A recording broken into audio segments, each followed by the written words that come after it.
Hi, I'm Bill O'Reilly. Thanks for watching us tonight. Is Attorney General Eric Holder playing the race card?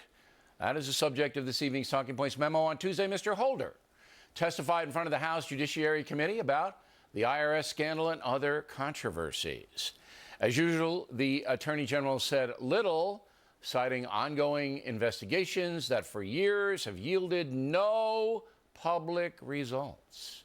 In fact, Mr. Holder was cited for contempt of Congress in 2012 for failure to hand over documents about the Fast and Furious gun scandal. As usual, nothing happened to him.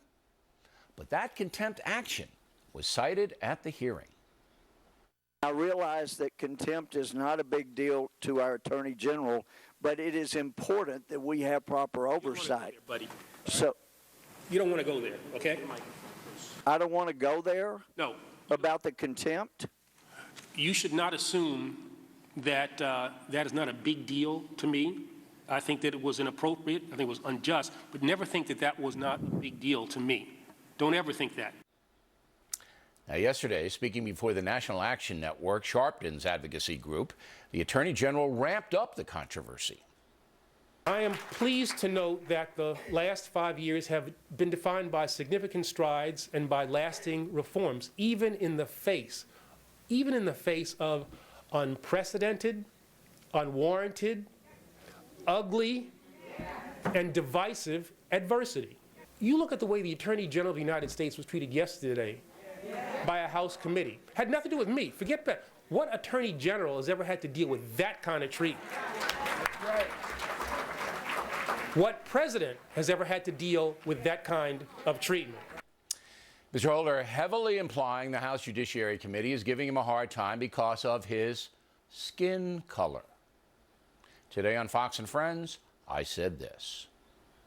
It's another grievance situation now. I'm not going to put words in the Attorney General's mouth that he's saying it's because he's black, but certainly where the venue is, and he's speaking to primarily African Americans, you could take that inference. But it's so hollow. I mean, come on. You didn't find out what happened in Benghazi. You didn't find out what happened with Fast and Furious. You didn't find out what happened with the IRS. Years go by. He should have been fired a long time ago, and I don't care what color he is. Do you think that the House committee called him in and say, let's get the black guy today? Is that what they did? Does anybody believe that? Let's get the black guy today. So the heavy evidence is that Eric Holder is using his skin color as a shield to avoid explaining to the American people why he has been so ineffective on a variety of fronts. Or am I wrong? It's long past time to stop this kind of nonsense. Richard Nixon was treated far more harshly by Congress than Barack Obama. And his Attorney General, John Mitchell, was ruined over the Watergate investigation. Truth is that Eric Holder has been treated gently by the national press and has not been subject to much scrutiny by the public. In fact, most Americans don't even know who he is. Eric Holder's first duty is to the American people, not his party and not the president. But we get nothing from him. He doesn't update investigations in specific ways. He holds back documents from Congress, and he stonewalls time and again. That's the truth, and it has nothing to do with skin color. And that's the memo. Now for the top story tonight, reaction. Joining us from Washington, Richard Fowler, radio talk show host on WPWC in D.C. And from Los Angeles, Ebony Williams, an attorney, is also on the radio. So where am I going wrong here, Ebony? Well, Bill, to say he's done nothing is just not true. I think Eric Holder, from the beginning of his term as Attorney General, made it clear that he had a specific agenda concerning civil rights issues. And on that issue, he's been very effective. He's brought challenges to North Carolina and other states who, in my opinion, have enacted illegal voting rights laws. He's done a variety of things with NYPD and their, disparaging treatment against certain people of color concerning stop and frisk. So he's been effective, Bill. Has he been perfect? Absolutely not. And I do agree with the fact that the media has treated him fairly. I guess you could say he's been effective if in some precincts, but on the big questions, the big so-called scandals, Mr. Fowler, he's brought nothing. He's gotten to the bottom of nothing. And he's saying that he's being treated roughly because of his skin color. It's outrageous, in my opinion.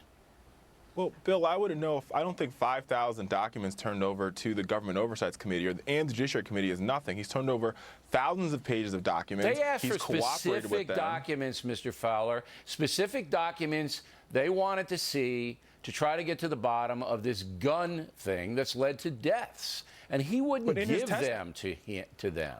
And he was cited. But Bill, do you know how many Democrats voted to hold him in contempt, Mr. Fowler? I mean, I'm pretty sure not any, because I think he's doing a great job. No, they did. Are you kidding me? A lot of Democrats voted to hold him in contempt because he is stonewalling Fast and Furious. And for him to get up there and say it's because he's getting roughed up rhetorically because of his skin color, it's just, there's no evidence to support that. None. Well, I think if you listen let Mr. Fowler answer, Ebony. There's no evidence to support his contention. The contention that he made at NAN this week was that him and the president are treated differently because they happen to be African American. Yeah, you can't back it up. Back it up, I'll give you a great example. President Obama in his State of the Union address just a couple years ago was heckled by a member of Congress. The first time that has ever happened in recent history. Oh, stop. And you That's can't say there weren't racial undertones. That's one individual who was inappropriate and who got scolded. Who is inappropriate and got scolded. Who also raised $1 million after heckling the President of the United States. Are you kidding me, Mr. Fowler? You're going to sit there and say one guy who made one remark is symbolic of the whole system? Symbolic of Congress? He disrespected the office of the President of the United States of America. Guy, one person. Who happens to be, could we concede that he's prejudiced? I'm not going to concede anything. I'm saying it's ridiculous. If that's all you got, that's crazy. All right? Bill, let me offer this. Wait. The Attorney General of the United States told an advocacy group, primarily African American, that he's being treated differently, and so is the president, and implied because of his skin color. And you're telling me, Mr. Fowler, because one guy yelled at him He's not the only one that's made that comment. Well, back it up with the consistency. I'm getting ready to. The representative from Colorado called the president a tar baby. Another example, another implication where they've disrespected the president of the United States. They made a National Geographic commercial painting. All right, what do you say, Ebony? I say the causal link between whether or not the president or the attorney general are being targeted specifically because of their race is weak. I think that, yes, there might be some bigots out there, absolutely, that dislike these men because of their race. But there are also people that genuinely disagree on the basis of policy and politics and ideology, and that's fine. I think there are much more stronger examples of race-based discrimination in this country, such as our justice system, something is near and dear to my heart, something I've worked in the trenches every day. That's not what we're talking. We're talking about the chief law enforcement agent of this country speaking in a public forum to African Americans, implying that the criticism of him, certainly valid when you look at his record for major cases, all right, is because he's black. And he got nothing to back it up. As you said on Fox and Friends, Bill, you cannot put words in his mouth. I think that there was he also deals with these issues every day. He is the leading law enforcement agent in our country. He has to be the one to call these officers of the law to the mat on these issues of the way they discriminate, if not by intent, certainly by action. Ebony. Stop and frisk. Look at Albuquerque. Look, Ebony, these are local issues, and I don't mind him using the Justice Department to right the local wrongs. We're talking about three huge stories, three enormous stories. Benghazi, IRS, Fast and Furious. We get nothing. Yeah. All right, Mr. Fowler, I'm giving you the last word on it. We get nothing. Oh, Go listen, ahead. I completely agree with Ebony on the point that, you can't just take his words out of context. Clearly, he's pointing to situations, not only what's happening to him and the president, but what's happening all across this country. I mean, the recent poll came out showing that we as a country know racial relations aren't good here. And I think those racial relations spew over to the president, the attorney general, as well as the first lady. We've seen racism happen to them. We've seen prejudice happen to them. And I'm happy that we're finally having a conversation about it here on The Factor, because we need to get to the bottom of it. We've had the conversation for years here, but the latest poll that you cite is 52% of Americans think there's real hope of ending racial discrimination. So that's not a bad number at all. But I think Mr. Holder is doing the whole country a disservice by pulling that card out. He shouldn't. But we appreciate the lively debate. Thank you very much. Next on the rundown, George Will, saying the IRS situation is a scandal on the par with Watergate. We'll take a look at